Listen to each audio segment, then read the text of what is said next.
ये कहानी है एक ऐसी जमीन की जिसे लोग केजीएफ के नाम से जानते हैं और उस जमीन पर राज करता था रॉकी भाई। रॉकी कोई आम इंसान नहीं था, वह एक खतरनाक डॉन था जो हर दिन एक नए गांव पर हमला करता, वहां का सारा सोना, हीरे जवाहरात लूट लेता। उसका खौफ धीरे धीरे आसमान छूने लगा था। हर कोई उसका नाम सुनते ही कांप उठता। लेकिन कहते हैं ना, अत्याचार जब हद पार करता है तो भगवान एक रक्षक जरूर भेजता है। इस कहानी में वो रक्षक था राइस्टार। वह रहता था एक अद्भुत गाँव में जिसे लोग सोने की नगरी कहते थे। यहाँ हर इंसान के पास सोने की बाइक, सोने की कार थी। हर मोड़ पर दौलत बिखरी हुई थी। उधर रॉकी भाई एक आदमी को बेरहमी से मार ही रहा था कि तभी उसका एक आदमी आता है और कहता है, मैंने एक ऐसा गांव देखा है जहाँ के लोग सोने की गाड़ियों में चलते हैं। ये सुनते ही रॉकी भाई की आंखों में लालच चमक उठा। उसने तुरंत अपने गुंडों को भेजा। गांव में उस वक्त मेला लगा था, लोग खुशियों में डूबे हुए थे। तभी अचानक बम गिरने लगे, चीखें गूंजने लगी। रॉकी के गुंडों ने पूरे गांव पर कब्जा कर लिया। गांव वाले चीख चीख कर कहने लगे, हमें जाने दो।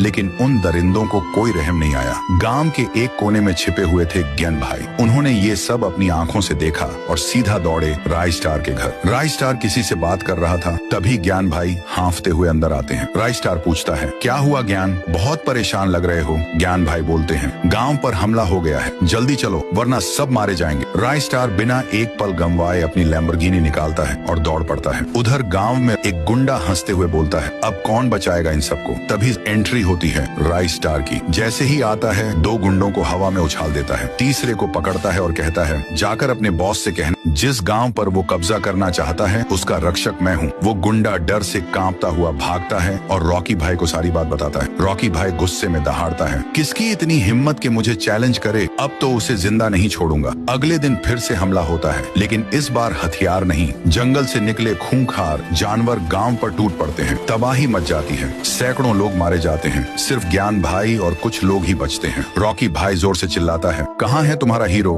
राइस्टार। ज्ञान भाई गुस्से में जवाब देते हैं, अगर वो आ गया तो तू भागेगा। फिर वो आसमान की ओर देखकर जोर से चिल्लाते हैं, राइस्टार। एक बिजली की चमक और उसी में एंट्री होती है राइस्टार की, कोई सुपर हीरो की तरह धमाकेदार अंदाज में। रॉकी और राइस्टार आमने सामने खड़े होते हैं। रॉकी कहता है, चुपचाप ये जगह मुझे दे दे वरना मुझसे छीनना पड़ेगा। राइस्टार मुस्कुराता है, दम है तो लेके दिखा। और फिर शुरू होती है एक ऐसी भयानक लड़ाई जैसे धरती फट पड़ी हो। हर पंच पर जमीन कांपती है, हर वार पर चिंगारियां उड़ती हैं, धुआं छंटता है। रॉकी भाई हार चुका होता है, जमीन पर पड़ा होता है और राइस्टार एक सच्चे हीरो की तरह खड़ा होता है।